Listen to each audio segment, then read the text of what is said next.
Nakalimutan mo ba ang iyong pag-ibig number? Naghahanap ka ba ng paraan kung paano mo po i-retrieve ang iyong RTN and MID number? Huwag ka mag-alala dahil nasa tamang video ka. Welcome back to my YouTube channel. Ako po si Christine Di Vinagracia. Gumagawa po ako ng mga online tutorial videos tulad nito mula sa mga research and experience ko na sa tingin ko po ay makakatulong po ito sa inyo. As of today, February 12, 2025, ay maaari pa rin po nating makuha o malaman ang ating RTN and MID number sakali po na ito po ay ating maiwala o ating makalimutan sa pamamagitan lamang po ng website ng Pag-ibig Fund gamit po ang ating cellphone at stable na internet connection. Ngayon ay simulan na po natin ang tutorial. So nakikita nyo po sa screen gamit po ang ating cellphone ay pindutin nyo lang po ang Google Chrome o kahit anong browser na ginagamit po ninyo. Pagkatapos ay i-type lang po natin dito po sa search bar ang pag-ibigfund.gov.ph. Pagkatapos ay may makikita po tayo dito na data privacy statement. Ang gagawin mo lamang po ay pindutin ang checkbox at ang proceed. At dito naman po sa bandang ibaba ay may nakikita po tayong color yellow na icon na may note, "Hi, click here to chat with us." So pindutin nyo lang po ito. Pagkatapos ay mapupunta ka po sa page ng Lingkod Pag-ibig na kung saan ay nakasaad po dito ang mga required information na kailangan po nating fill upan bago mag-proceed. So dahil ang concern po natin dito ay ang makuha o malaman ang ating RTN and MID number, kaya iwanan lamang po nating blanco ang field ng MID. Then mag-proceed po tayo sa sumunod na field, which is ang last name. I-enter mo naman po dito ang iyong pangalan or given name. And then middle name ang iyong gitnang pangalan. Then last name ang iyong apelyido. Next is email address. So, ilalagay mo naman po dito ang iyong active Gmail account. Then, contact number. So, ilalagay mo naman po dito ang iyong active mobile number. Make sure guys na ang ilalagay niyo pong Gmail account and mobile number ay active dahil magme-message po sa inyo ang Pag-ibig Fund. Sumunod naman ay ang field ng gender. I-click mo lang po ang field na may note na choose from the list. Pagkatapos ay i-select mo lang kung ikaw po ba ay male or female. Male po para sa lalaki and female naman kung ikaw po ay babae. Sumunod naman ay ang field ng where is your location. So i-click mo lang po ang choose from the list. Pagkatapos ay i-select mo lamang kung saang region ka nakatira. Then may lalabas po ulit dito na field ng choose from the list. Ang gagawin mo lamang po ay pindutin po ito. And then, iselect mo lamang din po kung saang province ka nakatira. Sumunod naman ay ang field ng where did you find our chat service. Ang gagawin mo lamang ay pindutin ang field. Pagkatapos ay i-click mo lang po ang true website. Ang panghuli naman ay ang field ng what is your concern. So, i-click mo lang po ang choose from the list. Then, iselect mo lamang po dito ang others. Then, after mo pong mag-fill up, ay pindutin mo lang po ang submit. Pagkatapos ay mapupunta naman po tayo sa page na kung saan ay makikita po natin ang mga tanong at paliwanag na kung saan ay maaaring maging dagdag kaalaman para po sa ating mga member at mga magpapamember pa lamang po sa Pag-ibig Fund. Pagkatapos niyo po itong basahin ay pindutin niyo lang po ang bar na may note, "No, I need more information, please."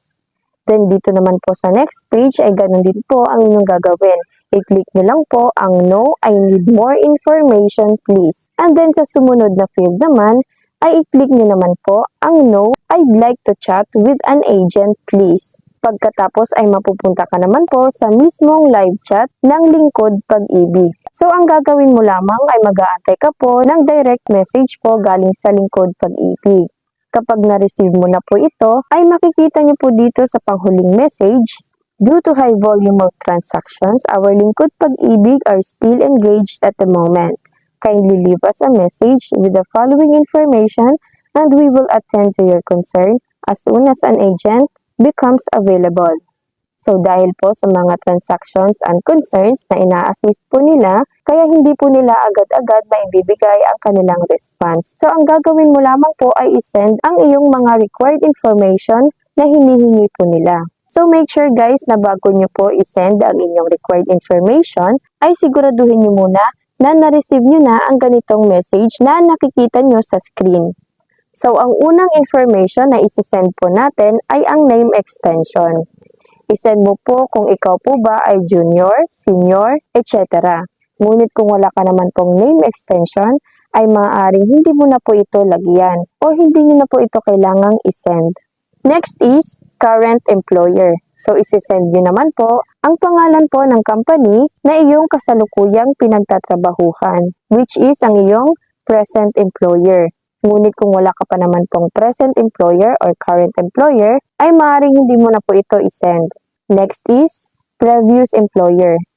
Isi-send mo naman po dito ang iyong dating pinapasukan or ang iyong dating employer. Ngunit kung wala ka pa naman pong dating employer, ay maaaring hindi mo na po ito lagyan. Next is mother's maiden name.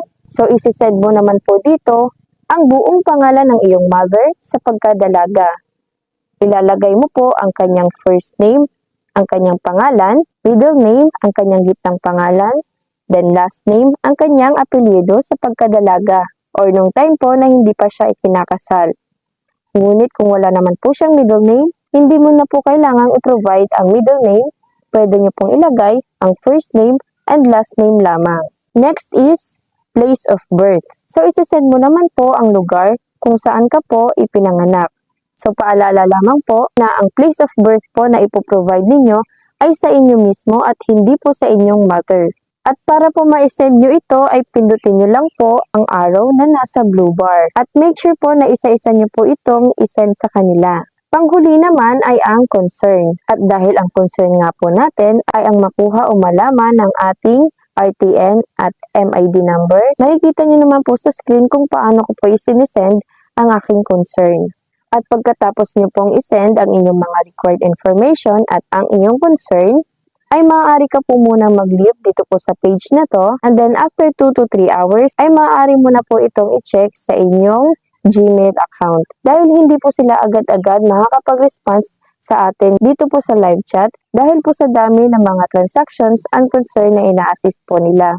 So after 2 to 3 hours, ay maaari nyo nang i-check ang inyong Gmail account. So punta lang po kayo sa Gmail, then makikita nyo po dito ang email ng Pag-ibig Fund. Pagkatapos ay mapupunta po kayo sa page na kung saan ay makikita nyo po ang message ng Pag-ibig Fund, which is ang ating chat history with Pag-ibig nung tayo po ay nasa live chat pa lamang. At makikita nyo rin po dito sa pinakahuling message po ng Pag-ibig Fund, which is naka-indicate po dito ang inyong RTN and MID number. So make sure guys na kapag nakuha nyo na po ang inyong RTN and MID number, ay siguraduhin nyo po na inonote nyo po ito at huwag nyo po itong iwawala. Dahil ito po ang pinakamahalagang dokumento na pwede po nating i-provide sakaling meron po tayong mga a-applyan sa Pag-ibig Fund. And that's all for today's video. Sana po ay meron po kayong natutunan sa pamamagitan lamang po ng video na ito. At kung bago ka pa lamang po sa channel ko, please don't forget to click the subscribe button at pakiclick na rin po ng notification bell upang sa ganon ay maging updated po kayo sa tuwing meron po akong mga bagong uploads. Nais ko lamang pong magpasalamat sa ating mga subscribers at sa mga walang sawang nanonood sa aking mga video tutorials. Maraming salamat po sa suporta at tiwala po ninyo. At nais ko lamang pong i-shoutout ang mga nandito sa screen. Maraming salamat po sa tiwala at suporta po ninyo. Thank you so much for watching and God bless po sa ating lahat. Bye-bye!